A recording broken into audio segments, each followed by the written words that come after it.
What is up, everyone? It is Diecastbuffet here again. Ricky Stenhouse Jr. just won Talladega. That was so much fun. We got the upset win. That's his second career Talladega win. I believe his fourth career win overall.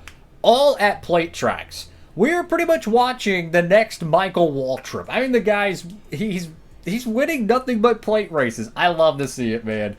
I'm a huge fan of the JTG Doherty Racing Camp. They always have amazing paint schemes, and to see that get made, and there's a lot of damage on this car.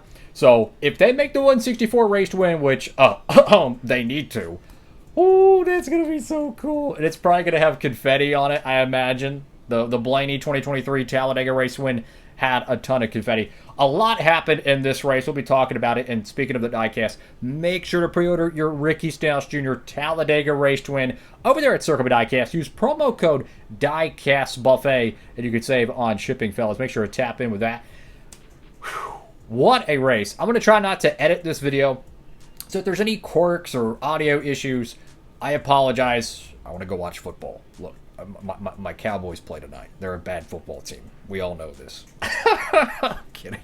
Oh, anyways, so this was like a super fun Talladega race. Some people will say it's boring because it didn't have 18 cautions in it, and there wasn't 17 cars flipping through the infield doing the Fortnite default dance. That's besides the point. The reality is they were running 4 wide at Talladega for like 20 straight laps, and it was like lap 30 or something. I mean, just bananas.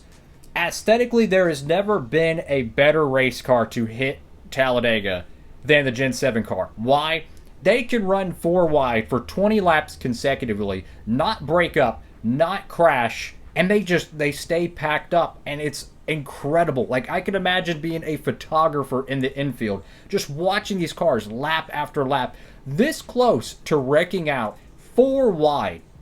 It's beautiful to watch. I mean, aesthetically, it is the best race car ever at Talladega or Daytona. It just is. It can run side by side forever and not wreck. They had the largest crash in NASCAR history. 28 cars. Apparently, that's a record. 28 cars in one wreck.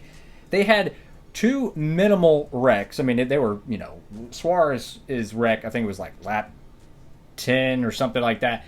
It was decent, but then you had Chastain and Blaney at the end of stage 2, I think it was. That was a hard hit.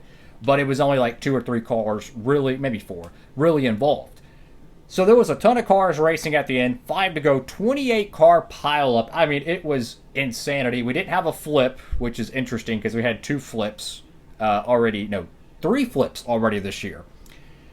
Largest crash in history, took out a ton of race cars, and Stenhouse holds off Brad Keselowski in a photo finish, and in my honest opinion, Brad didn't want it bad enough.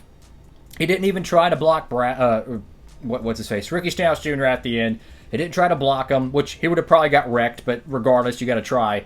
And he didn't hit him coming to the line, which I thought was kind of interesting. Like, they're coming through the tri-oval, and they're like side by side, but Brad doesn't make any contact. You can make minimal contact and slow their car down and minimize your speed loss as well.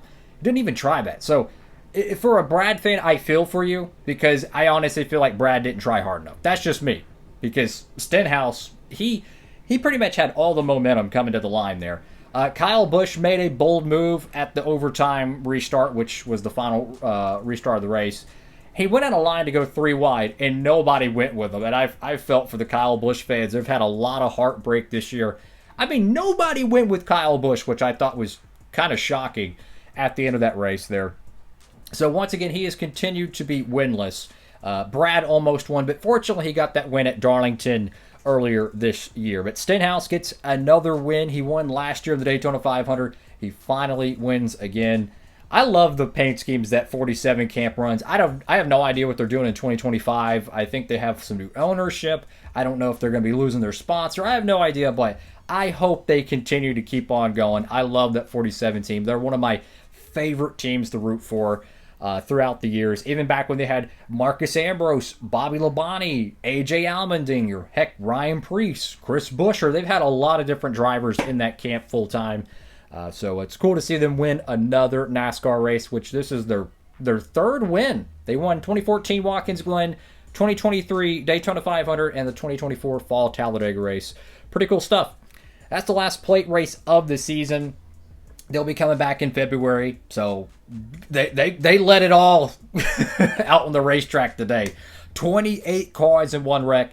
Apparently, that's a NASCAR record. Thank y'all for watching the video. Make sure to comment down below. Give the video a huge thumbs up if you want to. And if you're curious about some of the newer diecast releases, I've been doing a ton of diecast reviews. I did like 4 or 5 of them yesterday. You can check that out. Ton of new stuff. I got way more stuff to film. I'll give y'all a little bit of a sneak peek. We might have a new NASCAR Authentics haul. Just saying. We might have 2. Ooh, yeah. So, exclusive diecast. Maybe we'll do a diecast review on that. So, that is all for now. Have a blessed one. I'm going to go watch football, hopefully. Diecast Buffet. Signing off.